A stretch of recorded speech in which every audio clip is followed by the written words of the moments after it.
Hey everybody, Prepper Nurse 1 here. Today is Saturday. It is June 12th, 2021. And I wanted to show you something neat here before we get into this video. So this cherry tree completely loaded with cherries this year, right? Well, we had some of the cherries fell off, okay? And so Becky actually looked it up to see why the cherries would fall off when there is too much fruit on the tree. And if you look, I mean, now they're really starting to turn, which is awesome. I can't wait until we get some good red ones to eat. But because of so many cherries on the tree can't handle that many. So it will shed some of the cherries, which I thought was kind of neat, actually.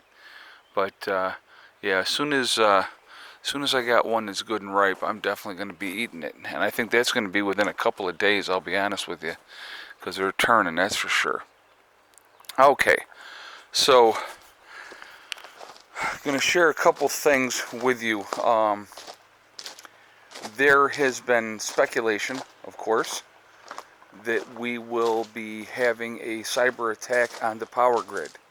All right, as you guys know, there was an explosion down in Puerto Rico, and the power grid is down for part of the people down there. I'm not sure if it's down for all of them or part of them. I'm not 100% sure on that, but there was and they're saying it could be a cyber attack that happened there. Okay, I honestly believe, folks, that it will be a matter of time. So what are the things that you can do in preparation for these type of events, for a possible cyber attack? Hold on a second, I want to pull this out because I want to show you guys this, so hold on a second.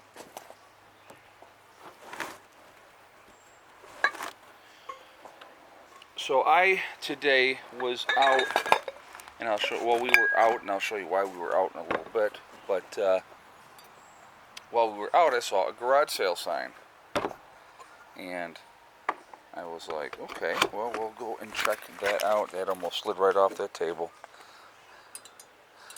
So while we were out, went to a garage sale, and they had these two lanterns, okay? So, anytime I can pick up an oil lamp, I will grab it in a heartbeat. These are in good shape. The things are still here, okay? Now I got to show you. You guys are gonna hate me for this one, but so I'm gonna show you the price that they had on these, and I absolutely love the barter. One of my most favorite things to absolutely do. So they got $4 on one. They got $3 on the other one. So I look at the lady and I go, "Will you take $5 for both of them?" She goes, "Yeah." Guys, I'll tell you what. One of these is worth over $7. I mean, 10, $15 maybe. This one here, I don't even know how old this one is, but that is really, really cool. That's probably worth 15 on its own. So I was like really stoked to get these lanterns. There's a prep item for a grid down situation. Really, really good thing to have. So Mom and Beck had gone with me, and so Mom was like, "Well, you already have a bunch of lanterns." I go, "Yeah, but you can never have too many." So I believe, like I said, whenever I go out, whenever I go anywhere, garage sales, anything like that, I'm always in that prepper mindset. I mean, I eat, live, and breathe it, to be honest with you. And so I'm always looking to see what I can add that's going to help us down the road. And something like this, these are awesome to have. And the lady was like, "Well, we burned the one," she said, "but it was kicking off too much smoke." She goes, "So we didn't like it." Well, the problem was I had the wick too high. That was why it was kicking off so much smoke. So, but that's okay. I'll make sure I don't do that. But anyway, so good prep item to have. If you can get lanterns in any way, I mean garage sales, whatever the case may be, you can get cheap lanterns from Walmart. I don't know how long they'll last, but if you can pick up these antique type of lanterns, they were built to last and built to be safe. So I would highly, highly, highly recommend anybody getting them. Now I have, I don't think this one has a wick in it. This one obviously does, but I have a ton of wicks, so I'm not even worried about wicks. But yeah, so I'm pretty excited about having those, getting those, picking those up to add to my collection of other ones. They gave me the rubbery stuff there because and I'm going to put them right back in there that way, and then I'm going to put them away for right now. They're just going away. That's all they're going to do. But I'm going to encourage you guys. Hopefully you guys can get out there and continue to prep and continue to get things. Look at getting things that's going to help you in that situation, in the grid down situation. Rechargeable batteries. If you can get something, if you have some kind of source to be able to recharge them, be it a solar generator or anything like that, those are going to be things that are going to be very, very useful and very, very helpful. To charge batteries, to charge up devices, and that type of stuff in a grid down situation. I want to show you what else we did today.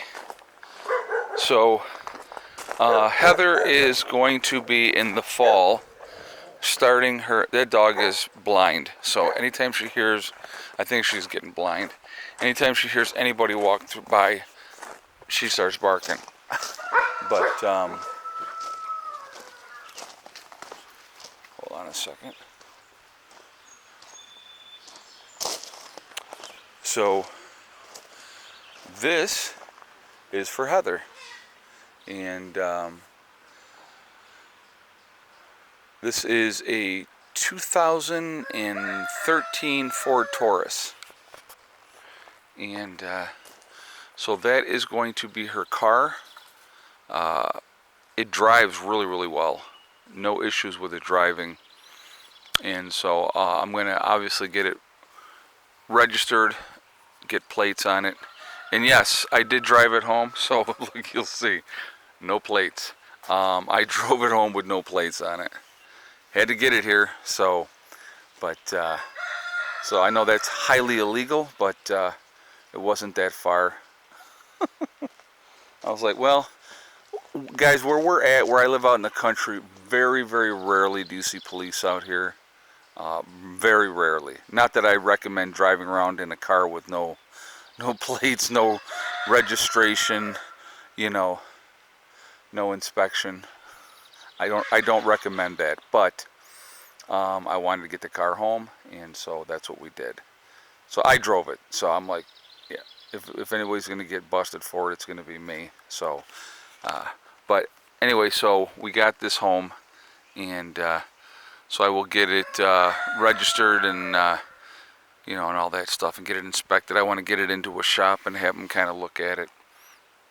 But it's a nice little car for her. This will be a like I said, she's going to be going into her junior year of college, and it's time that she had a car. And so body on the car looks good. Tires were good. Handles really, really well. Front end alignment, no issues with that. Plenty of trunk space with the car, and so not a bad little car. High mileage, high miles on it. There's no doubt about that. So that's that. But so yeah, so we got her a car, and so she will. And I told her, I said, this is not a road trip car. This is a bombing around, Rochester area, and back and forth to school, and if you need to come home kind of car. So, but yeah, there is that. Got a little rust in the back, but I mean, we do live in New York, so. But, so that will be a nice little car for her. So I went and did that today and picked that up, and So I got to tell you. So Becky ended up picking up 2 stools at this garage sale. And so I grew up with my mom, and Becky did too. And Mom dragged us to every freaking garage sale that you could ever imagine because there's not one that she don't like. Okay, and so we've grown up with that our whole lives, and I absolutely love to barter, to dicker, to haggle, if whatever term you wanna put on it. Love to do it. Absolutely love to do it. So I will always be looking, whatever a price is on anything. I'm not paying that price. I'll pay a lot. So what I normally do, and like with the thing with the lanterns, $7 was a good deal. If they had said nope, 7, and I would have still bought the 2 lanterns. But I got to try. It's part of the game. So we get in the car, and Becky, there was a couple of stools that she wanted. It'll be good for sitting by the fire to mess with the fire in the wintertime. And they wanted $5 a piece for these stools. So we get out, she's loading them up, and I go, well, what did you pay for the stools? She goes, oh, I gave them what they wanted. It was a good deal. So Mom gets in the car, and I'm like, Mom, I said, my sister and your daughter, she is a disappointment to the family. And Becky's like, what? I go, she did not even try to barter. She just gave them full price of what they wanted. I said, no, you can never do that. You have to barter. It's part of the game. When people put a price on something, there's always that wiggle room. For the car, I'll even tell you, they were asking $1,500 for the car. Okay, so in the negotiation, like with a car, so my thing is always, I have a price in my head that where I want to be at. Okay, so when I went and looked at the car, and they wanted $1,500, I offered them $1,000. But in my head, I'm thinking, I'll buy it for $1,200. That was my high point that I would go for this car. So, he says, well, I have to talk to them and see what they say and all this type of stuff. And I said, oh, that's fine. I said, let me know. And so he had called me back yesterday and was like, well, they'll do it for $1,200. That's where I wanted to be anyway. So I'm like, okay, deal. So you always, when it comes to like a negotiation with a car, they have whatever they have the price on there. You put a price in your head and you figure out where you want to be, and then you lowball. And then, so that way they're thinking they're getting a good negotiation because they're going to go higher. So normally what would happen, okay? Normally what would happen, they would have it for 15. I offered $1,000. They might come back with 13, and I'll say, listen, I'll buy it for 12. And that's how it normally would go, okay? But they came right to the price that I was willing to pay, and I was like, you know what? I'm good with that. So that was the price that I had in my head, so I was willing to pay that. And like I said, it's a beater starter car for Heather to get her going, to get her some, excuse me, some independence. So there we are. And so we got that for her. Now, like I said, now I'm going to, this week coming up here, I'll get it registered and get it inspected and get it looked at and go from there. But, that's all part of it.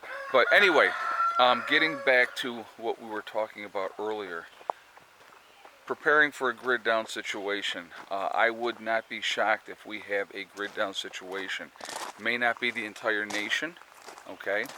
Because the grid is on 3 different grids. You have Texas, you have the East Coast, and then you have the West Coast. There's 3 different grids for the country. Okay, so Texas has its own power grid. I wouldn't be surprised if there were, attacks on parts of that grid for either on the East Coast or the West Coast. And there might be prolonged. And when I say prolonged, could be a week, 10 days, something, who knows, okay? Could be longer, I don't know. But people better be prepared and they better be ready for the possibility of a grid down situation. It is a very, very real possibility. And if they do the attack of a grid down situation very, very well, power could be out for quite a while. And so again, are you ready for that type of situation? Are you ready to handle that? Can you handle that? So those are things that people really, really need to think about. They need to prepare for those type of things and get ready. So there's something to think about. And I'm just watching the puppies over there. I just took them back out. They were in with me for a while, but they're over laying in the shade over there, just relaxing. So, but yeah, so that's that. But again, be as ready as you can be, folks. Prepare, plan on something to that effect. That would not shock me if that is something that happens relatively soon, especially in the heat of summer, especially in the south. I mean, it's hot enough up here, but in the summer it is brutal in the south without, power for air conditioning and those type of things. So continue to get ready, continue to prep. That would be my advice, okay? Remember, guys, we're all in this together. That is important to remember. Also remember to hug and kiss the ones you love. Tell them every single day. Tomorrow is not guaranteed. We never know what's going to happen. So it's really, really important to tell the people that you care about every day how you feel. Last but not least, STD. Step, thing, and day. One step at a time, one thing at a time, and one day at a time. Whatever you're trying to do, whatever you're trying to accomplish, you can do it. The only one that's going to stop you from reaching those goals is you. That's it. All right, stay positive, stay away from the negativity, and you're going to be just fine. I will see you all later. I hope everybody has a great day. Prepper Nurse 1, out for now. What do you think, Pandora? You relaxing in the shade?